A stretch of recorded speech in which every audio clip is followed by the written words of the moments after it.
কি ব্যাপার, ঈদের বাড়ির সামনে তো গাড়ি দেরি কেন? যাই গিয়ে দেখে আসি।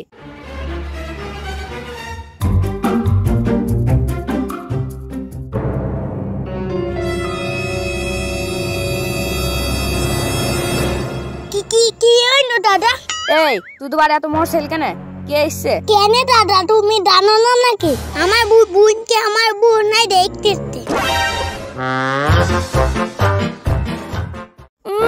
শালার এখন বিয়ে হলো না আর বুনাই করতে এসছে।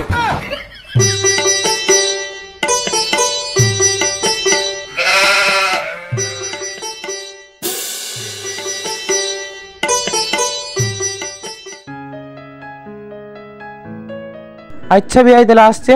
ঠিক আছে বিয়াই, তাহলে ওই কথাই রইলো, আমরা আগামী রবিবারে যাব। আচ্ছা ঠিক আছে। ঠিক আছে।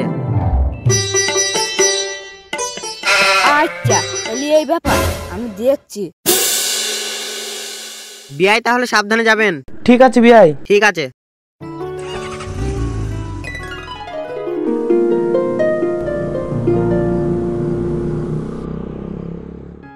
বুড়ির বাপ, আমাদের বুড়ির কত ভালো জায়গায় বিয়ে ঠিক হইলো বলো।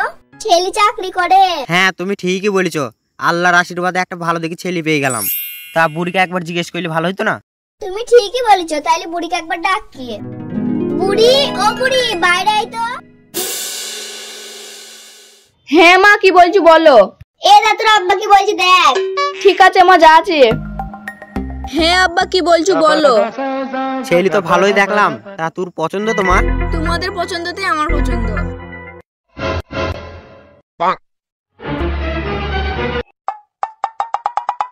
ও ভাই দাঁড়াও দাঁড়াও দাঁড়াও। কি হলি ভাই, আমাকে দাঁড় করলি কেন? ও ভাই তোমার বাড়ি কোথায়? আমার বাড়ি ওই পলাশে।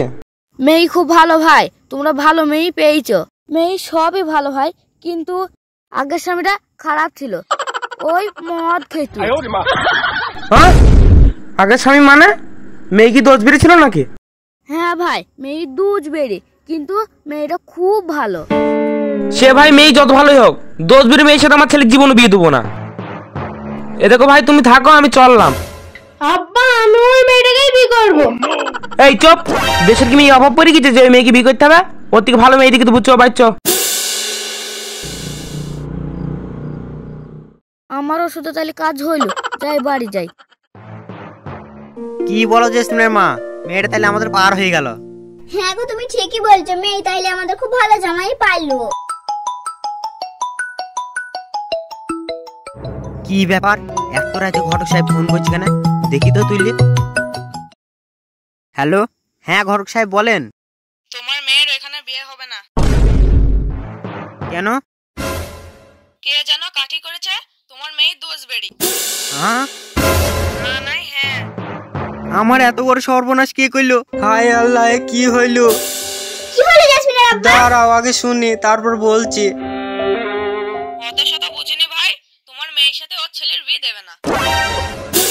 হায় আল্লাহ, আমার এত বড় সর্বনাশ কে কইলো? আল্লাহ রাখছি। ঠিক আছে, এরকম কাজ কে কইলো গো? আল্লাহ এরকম কাজ কে কইলো?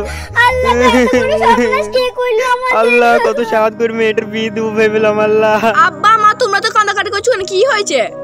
আর বলিস নি না মা, কে যেন কাটি করে তোর বিয়েটা ভেঙে দিচ্ছে। আব্বা মা তোমরা দুজনের কান্দাকাটি করো না, আল্লাহ যা করে ভালোর জন্যই করে। চলো ঘরে চলো, খেয়ে নিবা কিছু। ঠিক আছে চলো।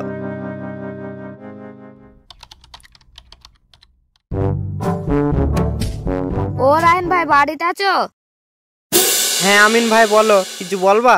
ভাই আমার মেয়ের বিয়ে ঠিক হয়ে গেল, তাই তোমাদের সবাইকে নিমন্ত্রণ করে গেলাম, এই নাও কার্ড। ঠিক আছে ভাই, আমার মেয়ের বিয়েটা তো ভেঙে গেল, এত ভালো সম্বন্ধ ছিল।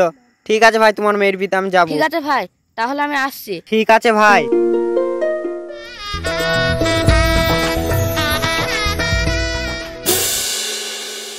বরযাত্রীর লোক চলে এসছে, তাড়াতাড়ি কর, এই কাজটা কর, এই কাজটা ভালো করে কর, তাড়াতাড়ি। হ্যাঁ ভাই বলো, সবাই চলে এসছে, তোমরা কখন আসছো? ওগো ঝিলিকের আব্বা, ঝিলিককে কোথাও খুঁজে পাওয়া যায়ছি না।